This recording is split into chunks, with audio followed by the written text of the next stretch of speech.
फरोशी की तमन्ना अब हमारे दिल में है, देखना है ज़ोर कितना बाजुए कातिल में है। ऐसा नारा देने वाले शहीद भगत सिंह जी के जन्म दिवस की पुण्यतिथि के अवसर पर आज आप सबके समक्ष प्रस्तुत हुई हूँ। जय हिंद मित्रों, मेरा नाम सरिता पाल है और मैं आज आपके समक्ष प्रस्तुत हुई हूँ क्योंकि आज महान क्रांतिकारी शहीद भगत सिंह जी के जन्म दिवस की पुण्यतिथि है। तो इस शुभ अवसर को मैं भूल नहीं सकती हूँ और आप सबके समक्ष इसीलिए प्रस्तुत हुई हूँ को आज उनके जीवन से जुड़ी हुई महत्वपूर्ण घटनाओं के बारे में मैं चर्चा करूँगी आपसे और आप सभी के साथ मिलकर इस महान क्रांतिकारी देश के लाल को भावपूर्ण श्रद्धांजलि देना चाहती हूँ, सत सत नमन करना चाहती हूँ और आपसे भी ये उम्मीद करती हूँ कि आज के दिन सभी उनको सम्मानपूर्वक श्रद्धांजलि देंगे और अपने इस देश को स्वतंत्र कराने में जिन्होंने हंसते हंसते अपने प्राण न्यौछावर कर दिए, फांसी के फंदे को चूमकर अपने गले में डाल लिया, उन महान क्रांतिकारी को हमें अपने दिल से कभी भी निकालना नहीं चाहिए और समय समय पर उनको याद करते रहना चाहिए।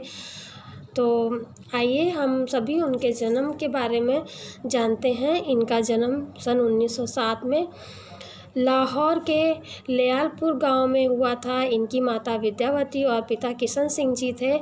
इनके बचपन में ही इनके जो पारिवारिक माहौल था क्रांतिकारी था। इनके चाचा क्रांतिकारी स्वभाव के थे। इनके बाबा भी दयानंद सरस्वती जी के आदर्शों को मानने वाले थे और इन्होंने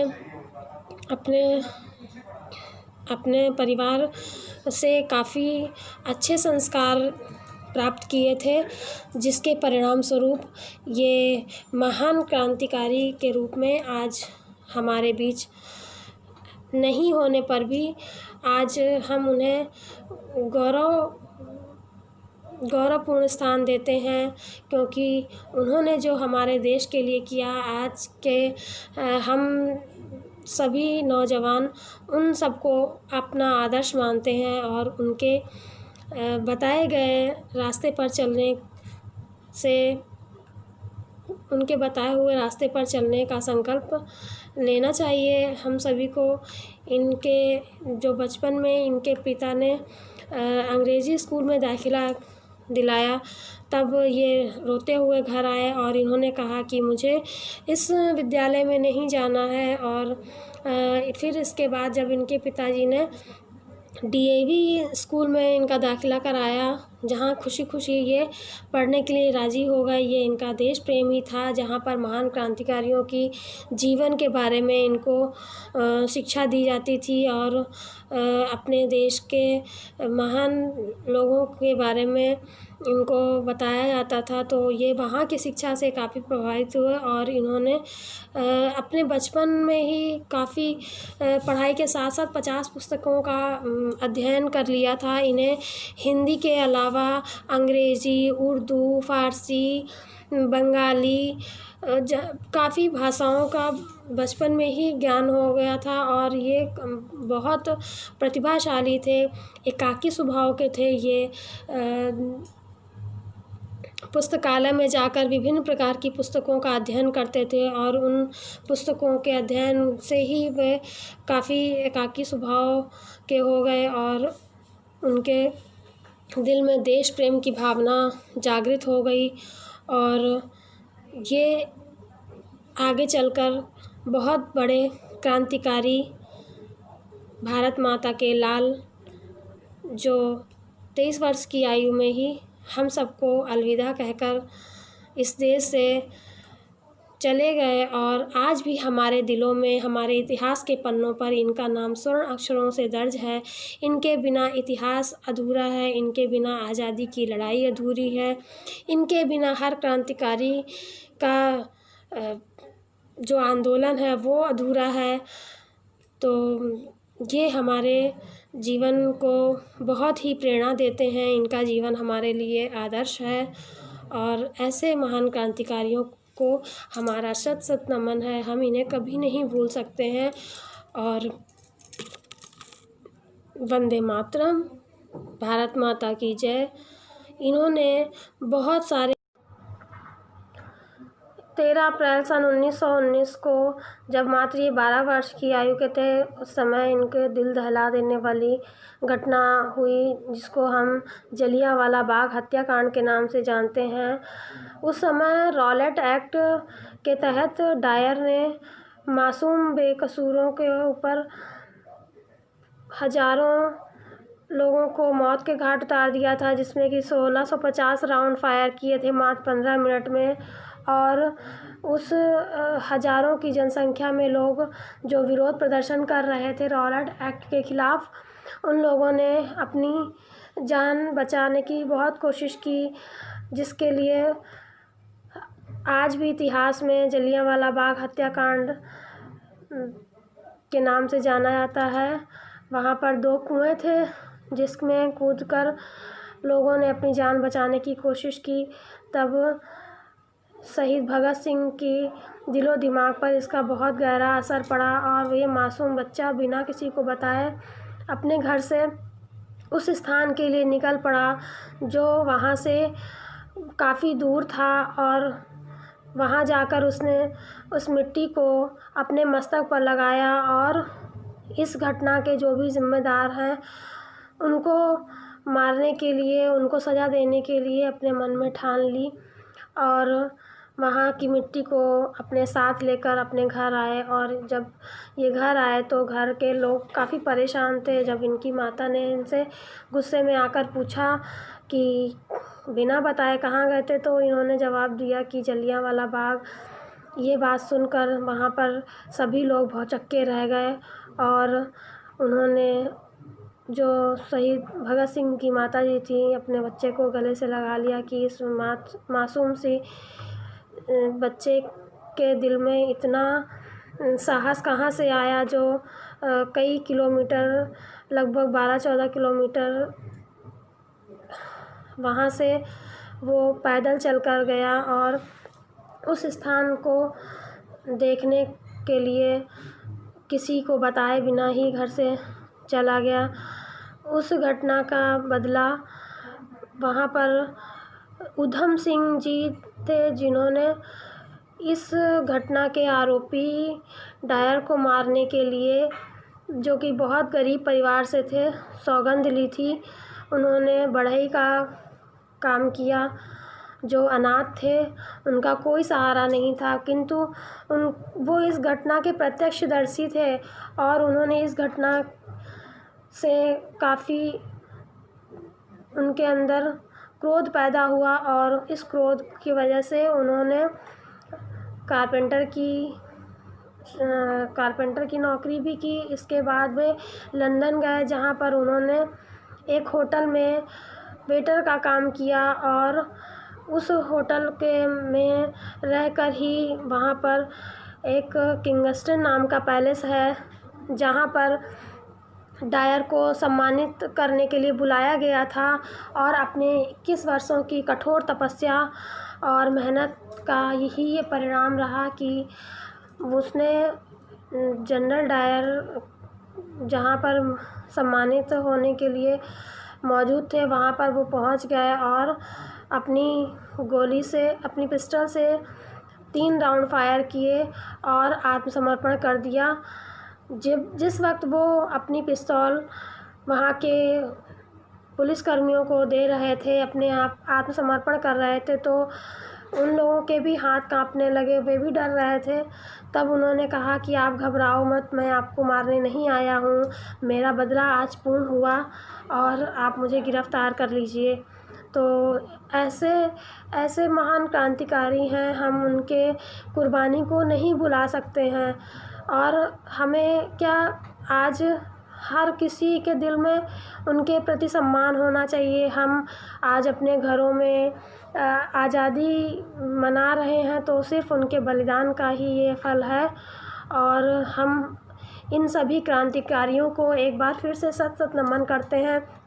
ऐसी ही एक घटना से, जलियांवाला बाग कांड के बाद ही महात्मा गांधी ने असहयोग आंदोलन चलाया और इस आंदोलन में शहीद भगत सिंह जी, चंद्रशेखर आज़ाद, राम प्रसाद बिस्मिल, अशफाक उल्लाह खां जैसे कितने ही महान क्रांतिकारियों ने भाग लिया। और उसके बाद और भी घटनाएं घटित हुईं। 2023 में चौरी चौरा हत्याकांड की घटना को अंजाम दिया गया, जिसमें वहाँ के गोरखपुर जो उत्तर प्रदेश का एक गोरखपुर नाम की जगह है, वहाँ पर ब्रिटिश हुकूमत ने जब वहाँ के लोगों ने वहाँ ब्रिटिश बाहरी वस्तुओं को ख़रीदने के लिए रोक लगाई गई और वहाँ के बाहरी व्यापारियों बाहरी उद्योग को बढ़ावा देने से रोकने के लिए ये आंदोलन हुआ। उसमें 2 लोगों को गिरफ़्तार किया गया, जिसके विरोध में 4000 लोग वहाँ सड़कों पर नारे लगाने के लिए उतर आए और उन लोगों ने उन 2 लोगों को छुड़ाने की मांग की, जिसके विरोध में पुलिस वालों ने उनको डराने के लिए गोलियां चलाईं, जिसमें कि 3 लोगों को मार दिया गया। इसके बाद जब उनकी गोलियां ख़त्म हो गई, तब जो भीड़ थी उसने हिंसा का रूप ले लिया और इस घटना को अंजाम दिया गया, जिसे चौरी चौरा हत्याकांड के नाम से हमारे इतिहास में जाना जाता है। इसमें काफ़ी लोगों को थाने में, जो वहाँ के पुलिसकर्मी थे, थाने में अपनी जान बचाने के लिए छिप गए। जब इतनी भीड़ को देखा, तब इसके बाद उन्होंने उस उग्र भीड़ को गुस्सा बढ़ गया। जब उनके 3 साथी मारे गए, उन्होंने थाने को 23 लोगों के साथ थाने को जला दिया, जिसमें कि एक थानेदार और 19 अन्य सिपाही और भी जो लोग थे, उन सबको जब जिंदा जला दिया गया। तब इस घटना से महात्मा गांधी काफ़ी आहत हुए और उन्होंने असहयोग आंदोलन बंद कर दिया। सन 1928 में लाला लाजपत राय के कहने पर साइमन कमीशन के खिलाफ इन सभी क्रांतिकारियों ने एक बार फिर से आवाज़ बुलंद की और उन्होंने एक आंदोलन में भाग लिया, जिसमें कि अंग्रेज़ी हुकूमत ने लाठीचार्ज करवा दिया और इस लाठीचार्ज में लाला लाजपत राय जीवित नहीं रह पाए और उनकी अस्पताल जाते ही उन्होंने दम तोड़ दिया। और इसका बदला लेने की जब उन क्रांतिकारियों ने ठानी, तो जो वहाँ पे जेम्स स्कॉट था, जिसने इस घटना को अंजाम दिया था, उससे बदला लेने की ठानी और उन सभी लोगों ने मिलकर रणनीति तैयार की कि इन पर गोली चलानी है। सभी साथियों ने थाने का घेराव कर लिया कि जब भी यहाँ पर ये आएगा और इसको गोलियों से भूनकर इसकी हत्या कर देंगे। इसके विपरीत वहाँ पर सैंडर्स आया, जिसको जो वहाँ का ही अधिकारी था। तो जेम्स स्कॉट के जगह सैंडर्स वहाँ आ गया और वो भी अंग्रेज़ी हुकूमत में ही था और वो भी क्रांतिकारियों से काफ़ी उनके ऊपर अत्याचार करता था। तो उन्होंने सैंडर्स को जेम्स स्कॉट समझकर गोलियों से भून दिया और वो वहाँ से भागने में कामयाब हुए।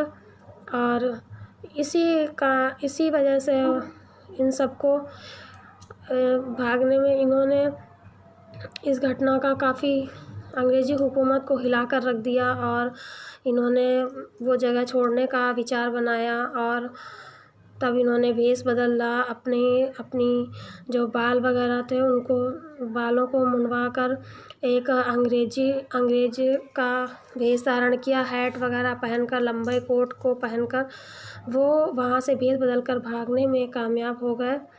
और इस प्रकार से इन्होंने इस लाला लाजपत राय की जो मृत्यु थी उनका भी बदला लिया। और ऐसी घटनाएं हैं जिनको कि हम आज याद करते हैं और इन शहीदों को नमन वंदन करते हैं कि आप सब अपनी जान देकर हमारे देश की रक्षा की, धरती माता के गौरव को बढ़ाया और आज भी हम इतिहास में इनका नाम अमर है और हमेशा ही रहेगा। और इनके मार्गदर्शन से हम अपने जीवन को सँवारें, ऐसी ही कामना के साथ आज हम सभी एक बार फिर से शहीद भगत सिंह जी के जन्म दिवस की पुण्यतिथि पर उनको अपनी भावपूर्ण श्रद्धांजलि अर्पित करते हैं। इनकलाब जिंदाबाद के साथ आज उनको याद करते हैं। कहते हैं कि जब वो जेल गए तब उन्होंने जेल के जो कैदी थे, काफ़ी कैदी थे, उनको भी अपने आंदोलन में शामिल किया और उनका कहना था कि मैं बाहर रहूँगा तो भी आंदोलन करूँगा और जेल में रहते हुए भी मैं आज़ाद हूँ, मेरी लड़ाई जेल में भी रहकर ख़त्म नहीं होगी। अतः उन्होंने जेल में रहकर भी बहुत सारी किताबें पढ़ी। वहाँ पर वो जो भी उनसे मिलने आता था वो कहते थे कि हमारे लिए किताब लेकर आए। वो काफ़ी किताबें पढ़ते थे, कई लोगों की जीवनी से वो काफ़ी प्रभावित थे और उनको बचपन से ही पढ़ाई का बहुत शौक़ था। उन्हें हिंदी, अंग्रेज़ी, उर्दू, बंगला और कई भाषाओं का ज्ञान था और वे पढ़ाई लिखाई में बहुत अच्छे थे, लेकिन देश सेवा के आगे उन्होंने सर्वोच्च रखा।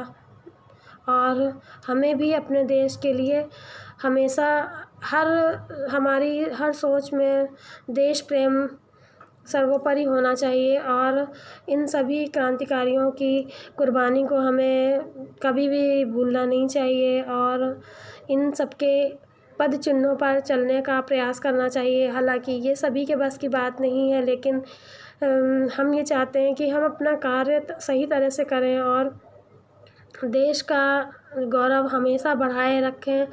और इनको जब फांसी दी गई शहीद भगत सिंह, सुखदेव जी, राजगुरु जी को, तो भी इन्होंने हंसते हंसते फांसी के फंदे को चूमकर उसको अपने गले से लगाया। ये बिल्कुल भी नहीं डरे। एक बार इनको जो फांसी दी गई थी उसकी घटना के बारे में भी मैं आपको बताना चाहूँगी कि इन्होंने असेंबली में बम फेंका जो कि धुएं वाला बम था।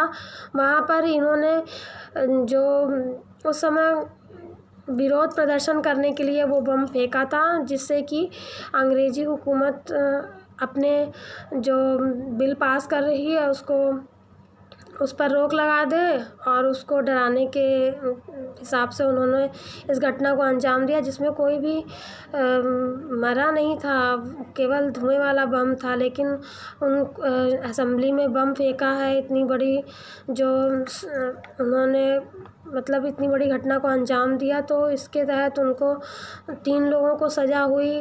कहते तो ये भी हैं कि अगर महात्मा गांधी चाहते तो उनकी सज़ा माफ़ कर दी जाती और महात्मा गांधी ने भी कई बार इस बारे में वहाँ के जो वायसराय थे, जो अधिकारी थे, उनसे काफ़ी सिफारिश की, लेकिन जो शहीद भगत सिंह जी थे, राजगुरु और सुखदेव जी, वो बिल्कुल भी अपनी हिंसा के रास्ते को छोड़ने के लिए तैयार नहीं थे और महात्मा गांधी जी हिंसा को बिल्कुल भी समर्थन नहीं देते थे। तो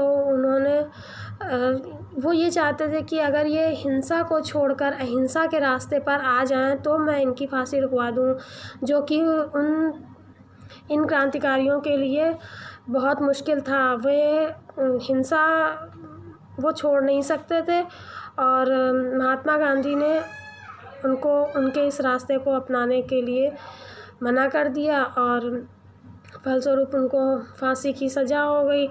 लेकिन कहते हैं कि जब फांसी का समय दिन जब नज़दीक आया तो उनको एक दिन पहले ही फांसी की सज़ा दे दी गई, जिससे कि कहीं भारत की जनता विद्रोह ना कर दे, आंदोलन ना कर दे। उस दिन पता नहीं क्या आंदोलन हो जाए और इस डर से अंग्रेज़ी हुकूमत ने उनको एक दिन पहले ही फांसी दे दी। और कहते हैं जब वो जा रहे थे तो उनके चेहरे पर मुस्कान थी। उनसे जब उनकी आखिरी इच्छा पूछी गई तो उन्होंने कहा कि मेरे हाथ खोल दिए जाएं, हम तीनों आपस में गले मिलना चाहते हैं। पता नहीं फिर ये दिन कभी नहीं आएगा। तो उन्होंने ऐसी इच्छा ज़ाहिर की। और इससे पहले जब वो जो सिपाही थे उनकी सज़ा के बारे में बताने गए कि आज ही आपको फांसी दी गई है, उस समय भी वो किसी वीर पुरुष की बायोग्राफी पढ़ रहे थे। और तो उन्होंने कहा कि अभी मेरी कहानी ख़त्म नहीं हुई, पुस्तक की जो भी अभी अधूरी है, इसको मैं पूर्ण करके ही उठूँगा।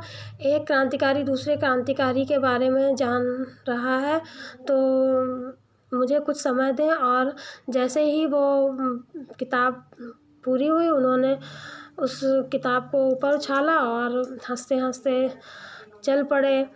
तो जेल के जितने भी लोग थे वो काफ़ी नारे लगाने लगे। और वो केवल एक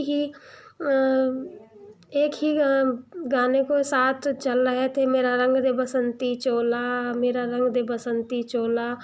और इस गाने के साथ उन्होंने अपने इनकलाब जिंदाबाद, भारत माता की जय और जितने भी भारत माता के लिए नारे लगाए और हंसते हंसते फांसी के फंदे को चूमकर फांसी के फंदे पर झूल गए। और जब उनको फांसी की सज़ा होने के बाद इतने से भी अंग्रेज़ों का मन नहीं भरा।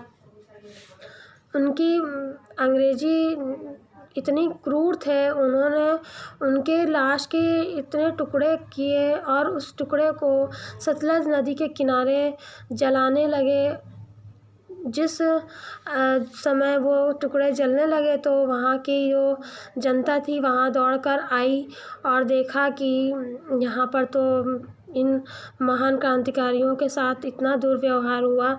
तब उन्होंने अपने भारत के वीर सपूतों के टुकड़ों को समेटा और सम्मानपूर्वक उनका अंतिम संस्कार किया।